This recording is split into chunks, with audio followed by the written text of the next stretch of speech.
everybody. I'm Brittany Lewis, a breaking news reporter here at Forbes. Joining me once again is Matt Taglia, Senior Director of Emerson College Polling.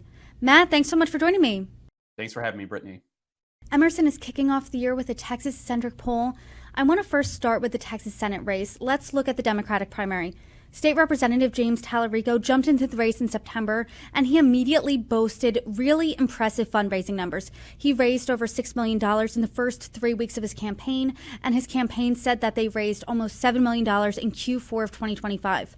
But in December, former Congressman Colin Allred dropped out of the race. Congresswoman Jasmine Crockett jumped in.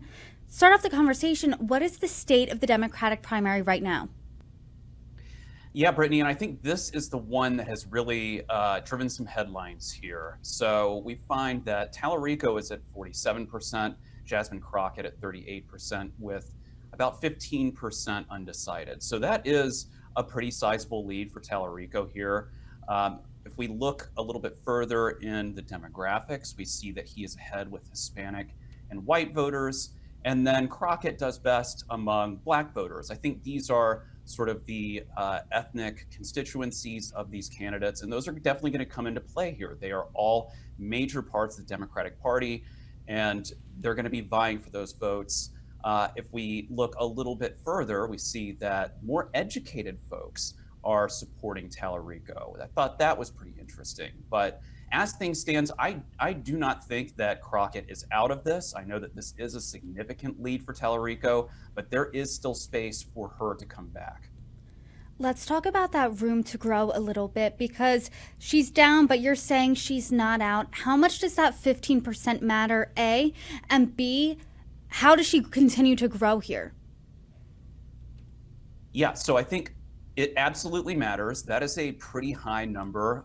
And we only have a couple of months until the election. We only have about a month until early voting starts for this election. So time is of the essence here. But if Crockett wants to grow that base of support, she is going to have to make inroads here with some of those white voters and Hispanic voters who currently are backing Tallarico, not necessarily by overwhelming numbers, but they are backing him nonetheless. So I think that she does need to cut into some of that support.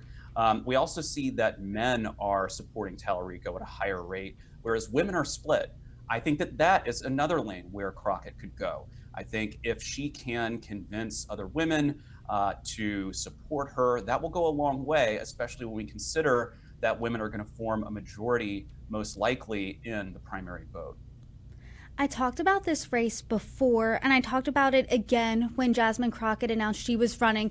And I watched both her campaign video announcing she was running versus James Tallarico's, and they're very different. And I want to talk about that because Crockett, her opening campaign ad has a video of her with audio of Trump insulting her for 45 seconds. Tallarico's instead is a message he's delivering that the biggest divide, he says, in America is not a fight against the left versus right, but it's against billionaires versus the working class. Based on what you found on the issues that matter most to Texans, what is the winning message? And I think that, it's a bit of both, right, Brittany? I think that both of them have part of this right when we look at the issues. So, of course, the economy is the top issue in Texas with about 28%, but then threats to democracy, 17%. And if you look at Democrats specifically, they're split between these two issues. So, there are the same numbers say that the economy is their top issue as say threats to democracy is their top issue. And a lot of Democratic candidates are phrasing this in terms of threats to democracy, phrasing their candidacy in those terms against Trump. So I think that there is definitely a road that each could take with both of these issues. I think that Crockett is definitely making some headway as far as that anti-Trump vote.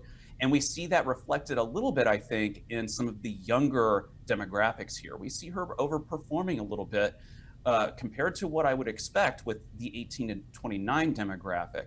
Now, the problem is those folks, they don't tend to turn out for primary elections at as high of rates as some of the older folks do. So that's going to be a bit of an uphill battle. Again, I don't think that this is over. I think that either candidate could win this race. I think that right now, the Tallarico is the heavy favorite, but there is space here for Crockett.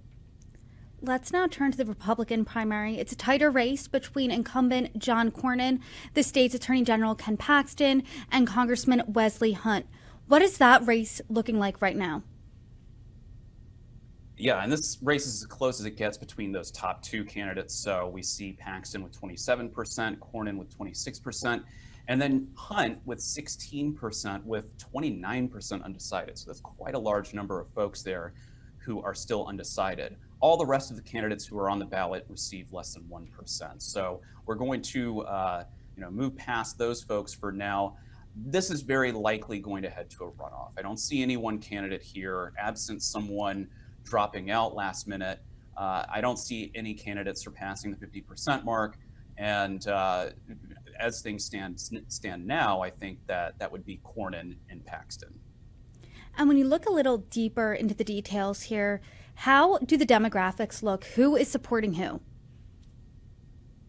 And that's where this is a bit of an issue for all of these campaigns. None of them seem to have a really identifiable base. The one exception to that is that Paxton is doing a little bit better among the oldest demographic, and that's not by much. It's 36% versus 30% for Cornyn. So, I do take cues from that number, though, because again, those are the folks who are the most reliable primary voters. And so as long as you're playing to those folks, you have a very good shot of winning the election. So again, not much of a base for any one candidate. We just don't see it in these numbers. I think if maybe we saw some of the ideology numbers, that might change. But even then, that can be a bit murky. So, I think that this is just going to be a slugfest till the end, and it is very, very, very likely to head to a runoff between these top two. And it has been a slugfest since the start, if you've been following this race from the beginning.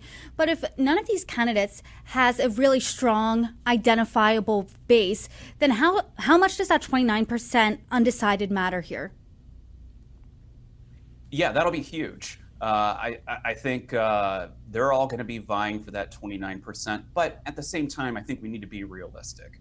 We have seen consistently that these top two candidates have been relatively close to each other throughout this election, Hunt trailing meanwhile. Now, that's not to say that it's a done deal, but I do think that if we just distribute those undecided voters, as the chips fall, then we're going to still see these top two candidates most likely headed to a runoff.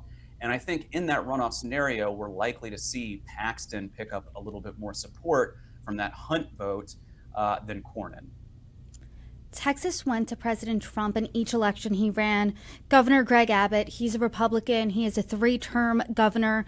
I'm curious what their approval ratings are right now in Texas. And does that indicate anything to you about the state of any race? Yeah, Brittany, I think that this is pretty indicative. So when we look at Trump's approval rating, we see that it's 48% approve, 46% disapprove. We've seen this before. We've seen this in late 2025, and we've seen it in 2026. Trump's approval is taking a nosedive across the country and in these fairly crucial states. We didn't necessarily believe that Texas would be a crucial state in 2026, but here we are, and we see that Trump only has a +2 approval rating. That is very bad. That is very bad for Trump. That is very bad for Republicans elsewhere on the ballot. So right there, not a great start. When we look at Greg Abbott, we see that it's even, 47% approve, 47% disapprove. Again, I think that does tell us something about the electorate. We don't necessarily see that reflected in the gubernatorial ballot's margin, but I think that Texas is competitive. I don't want to say that Democrats are going to win, are not going to win in the state of Texas. We've seen this before. We've seen it competitive. We've seen it get within that sort of 5-point margin, but we have not seen a statewide Democratic win in Texas in quite some time. And so I'm not going out on a limb and saying that that's going to happen, but we are seeing an unusually competitive Texas this year. And something that's really interesting is you put the top two candidates in each primary, Cornyn and Paxton and Crockett and Tallarico, against each other in some hypothetical matchups. What did that really look like? Who's the strongest Democrat? Who's the strongest Republican? And what is the tightest race? Yeah, Brittany. And I think the headline here is that Democrats need to cross their fingers that Paxton wins the Republican nomination because he performs worse than Cornyn in all of these tests. Now, that is not to say that Democrats aren't competitive against Cornyn, because they are. So when we look at Crockett 43 versus Cornyn 48, that's a 5-point margin. Now, that's within the margin of error. That is a bit of a gap. So we would sort of handicap that race towards Cornyn, but again, within the margin of error. Crockett 46, Paxton 46, so a tied race. That is extremely competitive, obviously, and we can see that that sort of mirrors Abbott's approval. It's very close to Trump's approval at the top of the ballot, so we're starting to see that that's a little bit more of a test between generic Democrat, generic Republican, in this case, generic MAGA Republican. When we look at Tallarico, it's 47% versus 44% rather versus 47% for Cornyn. So he performs very slightly better than Crockett. And then Tallarico 46 versus Paxton 46, the exact same number as Crockett. So again, headline here, Democrats are crossing their fingers that Paxton wins in the Republican nomination. And I think that either Democrat is competitive against either Republican here. And as you noted, Texas, you believe, is competitive based on these numbers. You also said Texas is a solidly red state, has been. The last time a Democrat won a statewide race is over 30 years ago. The last time a Democrat served in the Senate was in the 90s.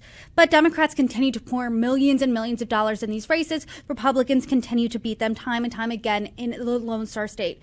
So do you think, as we sit here right now, based on these numbers, does Texas appear flippable? I think it's on the verge of flippable. I think a lot of pundits have been caught out in Texas saying that it's going to go blue, and then it's Charlie Brown trying to kick the football every time. So, I think this is an uphill battle for Democrats. Even in a wave election year, this is going to be an uphill battle for them. I don't know that the National Party will want to spend that much money in these races, because frankly, there are other races around the country that are must-wins for them if they have any chance of capturing the Senate or remaining at least competitive in the Senate. So, again, I don't want to go out there and say that this is going to be a blue Texas. I think that it is competitive. It's on the verge of being purplish, but we've seen it before. It didn't happen, and that might happen again. Well, we will certainly be keeping our eye out on this race, on Texas in general. And as you get more numbers on this race or others, I hope you can come back on and break it down with me. Matt Taglia, per usual, always a pleasure. Absolutely. Thanks, Brittany.